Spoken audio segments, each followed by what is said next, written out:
Hi friends, మిరపకాయ బజ్జీలు ఎంత సులువుగా చేసుకోవచ్చండి. ఎవరికి ఇష్టం ఉండవు చెప్పండి. మిరపకాయ బజ్జీలు మనం సులువుగా వేసుకోవచ్చండి. మనం సేమ్ స్ట్రీట్ స్టైల్లో కొనుక్కుని తినే విధంగా ఉండాలంటే మనం ఏంటంటే మిరపకాయ బజ్జీకి మనం బజ్జీ పిండి కలుపుతాం కదండి, శనగపిండి. అందులోకి కొంచెం క్రిస్పీనెస్ కోసం ఒక స్పూన్ వరిపిండి యాడ్ చేసుకొని ఉప్పు, కారం, వాము, తగినన్ని నీళ్లు నేను చూపించిన విధంగా కన్సిస్టెన్సీ ఉంటే కనుక చాలా బాగా కుదురుతుంది బజ్జీ పిండి.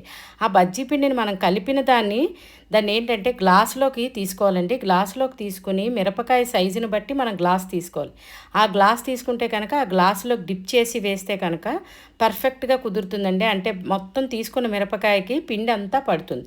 అయితే మనం ఒక్కసారి డిప్ చేసి వేస్తే కనుక జస్ట్ లైట్గా ఉంటుంది. మిరపకాయ కదండి, అలా వేసినా సరే కొద్దిగా వదిలేస్తుంది పిండి. అదే రెండోసారి డిప్ చేసి వేస్తే కనుక చక్కగా మనం బయట కొనుక్కుని తినే విధంగా చక్కగా పిండి అంతా మిరపకాయకి పట్టి చాలా బాగుంటుందండి. అయితే మనం అలాగే తీసుకోవచ్చు. లేదంటే దానికి స్టఫింగ్ కోసం ఉల్లిపాయ, టమాటా, అలాగే కొద్దిగా పచ్చిమిరపకాయలు, ఇది ఎలాగ కారం ఉండదండి బజ్జి మిరపకాయ, అలాగే కొద్దిగా కొత్తిమీర, కొద్దిగా చాట్ మసాలా, వేయించిన పల్లీలు, ఇవన్నీ కొంచెం ఉప్పు, కారం వేసి నిమ్మకాయ పిండిన ఆ మిశ్రమాన్ని ఇందులో కట్ చేసి మనం స్టఫ్ చేసుకుంటే సూపర్గా ఉంటుందండి మిరపకాయ బజ్జీలు.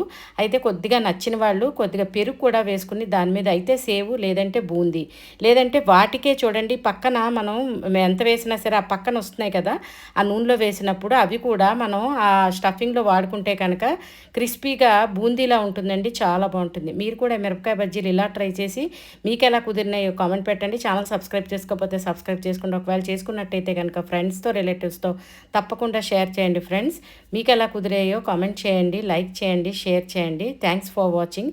చెప్పాను కదండి, మెయిన్ మిరపకాయ బజ్జీకి గ్లాస్లో డిప్ చేసి వేసుకుంటే కనుక పర్ఫెక్ట్గా వస్తాయి మిరపకాయ బజ్జీలు.